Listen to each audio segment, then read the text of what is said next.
Maka dari itu perlu kami sampaikan, di sini ada pengungkapan kasus tindak pidana perdagangan orang (TPPO) dengan modus membawa warga negara Indonesia ke negara Australia dengan maksud untuk dieksploitasi secara seksual.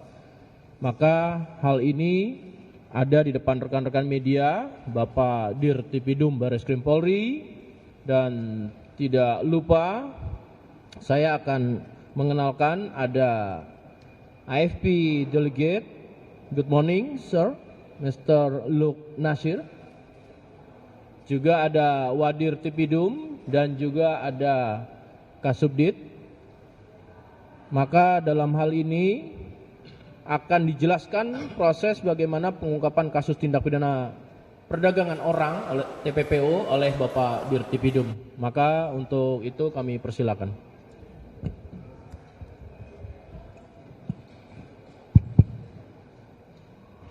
Terima kasih. Assalamualaikum warahmatullahi wabarakatuh. Selamat pagi dan salam sejahtera buat kita semua. Om Swastiastu, Namo Buddhaya, salam kebajikan. Yang kami hormati Bapak Karopenmas, Brigjen Polisi Truno Yudo. Yang kami hormati, good morning, Federal Agent Luke Nasir. Beliau adalah LO AFP di Indonesia. Yes. Yang kami hormat dan kami banggakan rekan-rekan media yang berbahagia, pada kesempatan hari ini kami akan menyampaikan pengungkapan kasus tindak pidana perdagangan orang seperti tadi yang disampaikan oleh Karopenmas, di mana pada hari ini pengungkapan tindak pidana perdagangan orang dengan modus membawa warga negara Indonesia ke luar negeri wilayah Republik Indonesia, yaitu ke negara Australia, dengan maksud untuk dieksploitasi secara seksual. Pengungkapan kasus ini merupakan hasil joint cooperation dengan antara Polri dengan AFP yang dinamakan Operation Mirani. Ya, ini kerjasama. Kemudian kami sampaikan juga kepada media, pada jam yang sama saat ini juga dirilis di Australia keberhasilan pengungkapan kasus yang merupakan joint operasi, di mana operasi ini adalah menindaklanjuti pertemuan SOMTC AFP Polri di Sydney pada tahun 2023, di mana saat ini AFP dalam kesempatan yang sama juga melaksanakan rilis di negara Australia, seperti tadi yang kami sampaikan. Bahwa perkara ini diawali adanya informasi dari AFP pada tanggal 6 September 2023 tentang adanya dugaan tindak pidana perdagangan orang dengan modus WNI bekerja sebagai pekerja seks komersial di Sydney, Australia. Kemudian kami dengan AFP bertukar informasi, dan informasi tersebut menjadi bahan penyelidikan kita, dimulai dari pendalaman keterangan para korban di Sydney, Australia, dan menyita barang bukti yang berkaitan dengan dokumen perjalanan, dokumen perekrutan, bukti pengiriman uang, dan bukti percakapan antara korban dengan perekrut, yang akhirnya kami melakukan penangkapan terhadap tersangka. Jaringan yang diungkap yaitu tersangka atas nama FLA, perempuan 36 tahun, ditangkap di Semanah Indah Blok G nomor 3A, Kelurahan Semanan, Kecamatan Kalideres, Jakarta Barat, pada tanggal 18 Maret 2024, di mana yang bersangkutan berperan sebagai perekrut korban, menyiapkan visa dan tiket keberangkatan korban ke Sydney. Selanjutnya menyerahkan korban kepada saudara SS alias Batman yang berada di Sydney. Kemudian tersangka yang diamankan oleh AFP yaitu SS alias Batman berperan sebagai koordinator di beberapa tempat prostitusi di Sydney tersangka Batman menjemput korban, menampung dan mempekerjakan para korban di beberapa tempat prostitusi yang ada di Sydney, serta memperoleh keuntungan dari para korban. Tersangka SS alias Batman ditangkap oleh AFP pada tanggal 10 Juli 2024 di Sydney dan saat ini menjalani penahanan di kantor di AFP di Australia. Dari hasil penggeledahan di rumah milik tersangka FLA ditemukan beberapa dokumen dan barang bukti sebagai berikut, yaitu 1 buah paspor atas nama atas nama FLA, kemudian 2 buah buku tahapan BCA atas nama tersangka, 2 kartu ATM BCA Platinum, 3 buah handphone, 1 unit laptop Asus Vivo 15 in warna gold, 1 buah hard disk internal warna putih, kemudian 28 buah paspor milik WNI. Hal ini masih kami dalami apakah paspor ini merupakan korban atau bukan. Kemudian dari hasil penelusuran kami bahwa tersangka memberangkatkan korban ke Sydney, Australia untuk bekerja sebagai PSK dan kemudian para korban diserahkan kepada mucikari atau agensi SS, yaitu warga negara Indonesia yang sudah berpindah menjadi warga negara Australia yang berada di Sydney, Australia. Tersangka juga menyiapkan dokumen palsu untuk mengurus visa para korban seperti dokumen untuk mutasi rekening yang telah dirubah untuk pemenuhan persyaratan dalam pembuatan visa. Kami menemukan catatan pembayaran dan pemotongan gaji yang mana dikirim oleh korban yang sudah bekerja sebagai PSK di Sydney ke WA TSK sebagai bentuk laporan dan kontrol bagi TSK dari TSK sebagai perekrut di Indonesia. Kemudian ditemukan juga file draft perjanjian kerjasama kerja sebagai PSK di dalam laptop tersangka, yang mana perjanjian kerja tersebut diberikan kepada calon PSK sebelum berangkat ke Sydney, Australia untuk ditandatangani dalam perjanjian.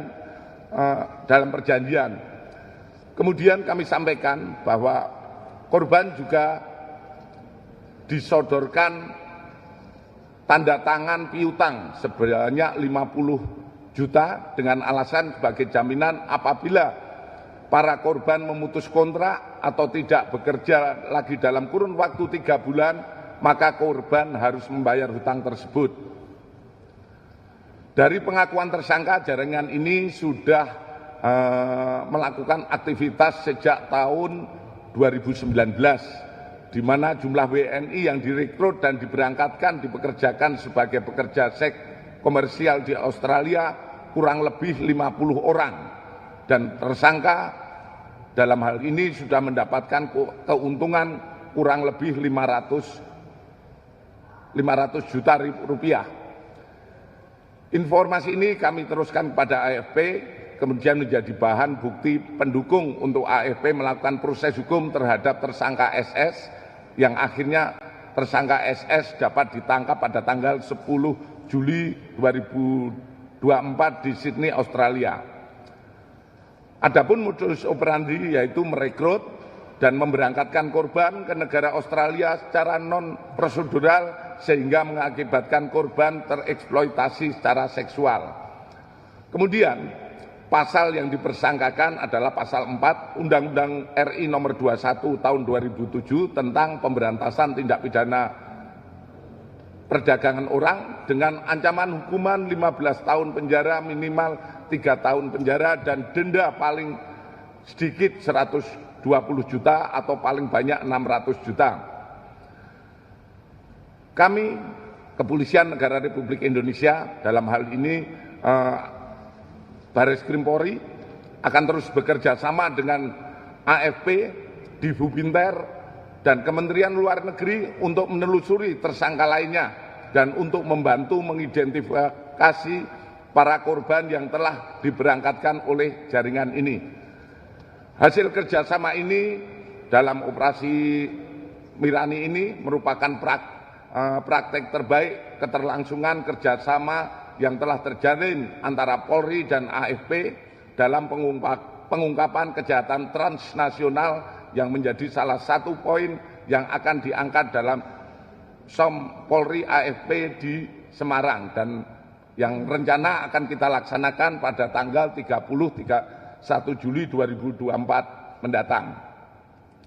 Kemudian kami sampaikan juga bahwa pada kesempatan ini kami menyampaikan sesuai dengan kebijakan Bapak Presiden bahwa kita akan terus melaksanakan upaya-upaya penindakan secara tegas terhadap tindak pidana perdagangan orang. Ini juga kami terus menggencarkan di tiap-tiap polda untuk melaksanakan upaya-upaya lebih lanjut. Kemudian dari hasil evaluasi selama 6 bulan terakhir, kami sudah melakukan penindakan yaitu terkait TPPO ada 139 laporan polisi, ini yang tersebar di jajaran dan juga di Mabes Polri. Kemudian korban sekitar 601 orang dan kita sudah mengamankan 187 orang tersangka. Berbagai permasalahan dalam upaya pengungkapan kita memang kita dapatkan, terutama terkait dengan korban. Karena beberapa kasus kita juga melihat adanya korban yang setelah kita amankan, kemudian setelah kita amankan, kemudian paspornya bisa kita sita untuk kita amankan, ternyata masih juga beberapa korban kita mendapatkan paspor baru. Ini juga menjadi perhatian kita sejauh mana mereka bisa mendapatkan paspor baru, karena hasil koordinasi ternyata para korban ini juga membuat laporan polisi kehilangan di daerah, sehingga ini menjadi modal laporan polisi kehilangan paspor, sehingga ini menjadi bahan untuk menerbitkan paspor baru. Tentu saja modus semacam ini juga kita laksanakan koordinasi dengan instansi terkait, dalam hal ini imigrasi. Ke depan hal-hal semacam ini tidak terjadi lagi. Mungkin itu saja yang kami sampaikan, lebih dan kurangnya kami mohon maaf. Sebelumnya kami akhiri akhir kata, wassalamualaikum warahmatullahi wabarakatuh, selamat pagi dan salam sejahtera buat kita semua. Waalaikumsalam warahmatullahi wabarakatuh. Baik rekan-rekan, sekali lagi pengungkapan tindak pidana perdagangan orang ini merupakan joint cooperation antara Polri dengan Australian Federal Police. Ya, tentunya ini sudah berlangsung, namun simultan sinambungan tetap berlangsung dan bahkan antar dan interlembaga dilibatkan dalam kerjasama, baik itu di Fupinter, di Interpolri, dan juga Kementerian Luar Negeri. Silakan satu segmen saya buka pada 3 penanya pertama. FB, you want to? Oke. Dari AFP juga nanti dari pihak AFP itu di Australia juga melakukan press conference yang sama terkait kasus ini, maka beliau tidak menyampaikan. Silakan segmen pertama dari kanan ke tengah kemudian kiri. Mas Taufik CNN, silakan. Korbannya itu kan sudah mencapai 50 orang ya kan dari tahun 2019.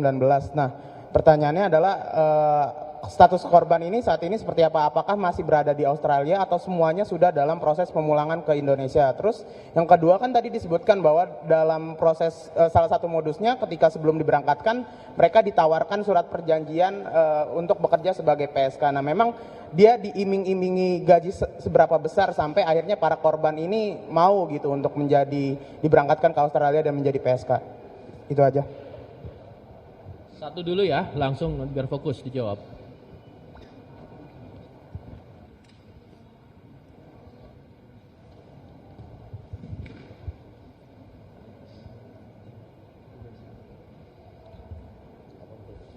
Terima kasih. Untuk 50 orang korban ini masih ada juga yang di Australia, dan ini juga menjadi bahan yang kami sampaikan kepada AFP untuk pengembangan, dan juga ada sebagian yang sudah kembali ke Indonesia. Kemudian terkait perjanjian, ini memang ada hitung-hitungan persentase, itu tergantung bagaimana perjanjian yang dilaksanakan di Sydney sana, di tempat prostitusi. Terkait berapa jumlahnya itu variatif, ada beberapa mengikuti jam kerja yang ada. Kemudian dari hitung-hitungan yang kami sampaikan, tadi ada kerugian dari 50 orang itu yang bersangkutan bisa mencapai keuntungan sekitar 500 juta rupiah. Ini tentu saja iming-iming yang disampaikan dengan gaji yang di sana pasti cukup tinggi, dan ini variatif. Ya. Lanjut tengah, Mbak Tempo. Ya Pak Dirjihan dari Tempo, Pak, mau menegaskan yang tadi. Tadi kan korban udah diketahui tujuan untuk ke Sydney ya. Nah itu sedari awal memang dia tahu bahwa akan dipekerjakan secara seksual atau ada penipuan terlebih dahulu. Nah terus untuk pemulangan tadi Pak, itu pemulangannya dari pihak imigrasi kita dan imigrasi Sydney sana, atau ada yang secara pribadi bisa pulang sendiri? Lalu untuk unprocedural tadi, berarti yang dimaksud unprocedural itu visa yang dimaksud tidak sesuai tujuan gitu Pak ya? Lagi Pak, untuk rata-rata dari mereka itu asalnya dari mana? Itu sih Pak dulu. Baik, dari Tempo, terima kasih pertanyaannya. Dijawab Pak Direktur. Terima kasih. Dari 50 korban, sementara yang kita ketahui bahwa mereka mengetahui sebetulnya di proses mereka akan dipekerjakan sebagai apa itu sebetulnya mengetahui. Namun yang kita dalami lebih lanjut dalam proses penyidikan adalah rekrutmennya, kemudian upaya mengirimnya ke Australia untuk mendapatkan visa dan lain sebagainya. Tentu saja ada prosedur-prosedur yang tadi kami sampaikan, ada memalsukan jumlah rekening dan lain sebagainya, sehingga dari sini kita sudah bisa mengetahui modus ataupun niatnya pengiriman ke sana. Disinilah letak sebuah pelanggaran yang dilaksanakan oleh pelaku di sini. Kemudian dari beberapa orang yang sudah pulang, ini kebanyakan adalah pulang sendiri,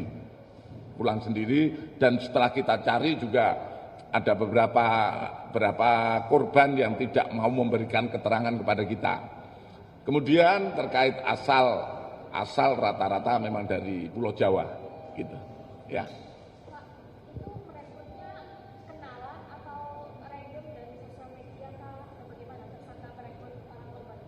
Nah, cara merekrutnya itu banyak, ada beberapa hal yang disampaikan, mungkin juga antar teman yang sudah bekerja di sana memberitahu kalau mau bekerja di sini melalui agensi yang ada di sini, dan sementara ini belum kita dapatkan perekrutan melalui media sosial dan lain sebagainya.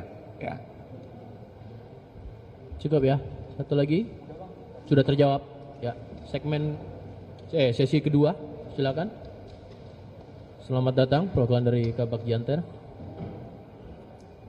Sesi kedua silakan. Ada pertanyaan? Cukup jelas? Baik. Kalau cukup jelas, terima kasih. Thank you to Mr. Luke Nasir. Would you? Okay, thank you. Baik rekan-rekan. Pada pagi hari ini tentu press conference terkait dengan pengungkapan tindak pidana perdagangan orang menjadi bagian daripada komitmen baik itu negara Republik Indonesia dan Polri serta adanya joint cooperation. Mari kita bersama-sama lindungi keluarga kita dan lingkungan kita jaga, dan tentunya sekali lagi pekerjaan kolaborasi akan menghasilkan sesuatu yang lebih optimal. Saya tutup, terima kasih. Wassalamualaikum warahmatullahi wabarakatuh.